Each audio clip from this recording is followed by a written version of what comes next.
సామాన్యమైన వ్యక్తుల పిల్లలు సమున్నతమైన విద్యా వ్యవస్థలో లేరు. కార్తిక్ గారు, మాకు ఐఏఎంలో కావచ్చు, ఎయిమ్స్ లో కావచ్చు 72% ప్రభుత్వ పాఠశాలల్లో, ప్రభుత్వ కళాశాలల్లో చదువుకున్నటువంటి విద్యార్థులకి మీరు అవకాశం ఇవ్వండి.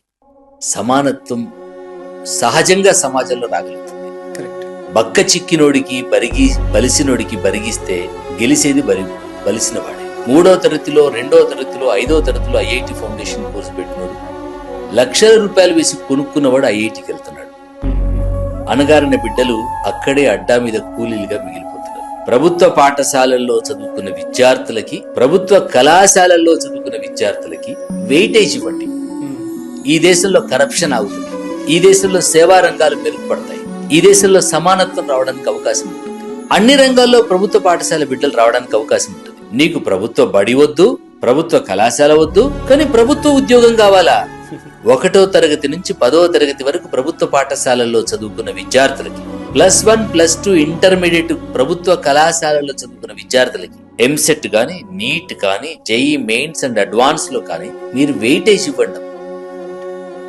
ఒక కూలీ పిల్లవాడు డాక్టర్ పిల్లవాడితో కలిసి చదువుకోగలిగితే నేచురల్ కూలీ పిల్లవాడు రాణించడానికి అవకాశం ఉంటుంది.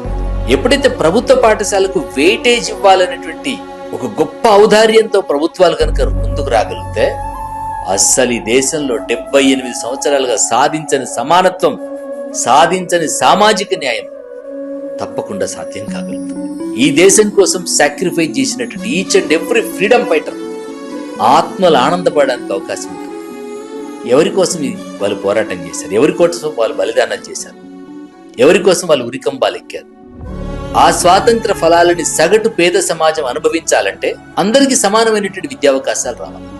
అందరికీ సమానమైన విద్యావకాశాలు రావాలంటే సంపన్న పిల్లలు, సగటు పేద పిల్లలు సమానంగా కూర్చొని చదువుకునేటువంటి వాతావరణం కావాలి. మీరు అసంఘటిత సమాజానికి సంబంధించినటువంటి ఆ పేద తల్లిదండ్రులు ప్రశ్నించకపోవచ్చు, కానీ డాక్టర్ పిల్లలు, టీచర్ పిల్లలు, కలెక్టర్ పిల్లలు వెయిటేజ్ ఉన్న కారణంగా వాళ్ళ పిల్లలు గవర్నమెంట్ స్కూల్కి వచ్చిన కారణంగా వాష్రూమ్ గురించి వాళ్ళు మాట్లాడతారు, మధ్యాహ్న భోజనం గురించి వాళ్ళు మాట్లాడతారు, నాణ్యత లేకపోతే టీచర్ని అడుగుతారు, పర్యవేక్షణ కోసం డిఓ ఆఫీస్కి వెళ్తారు.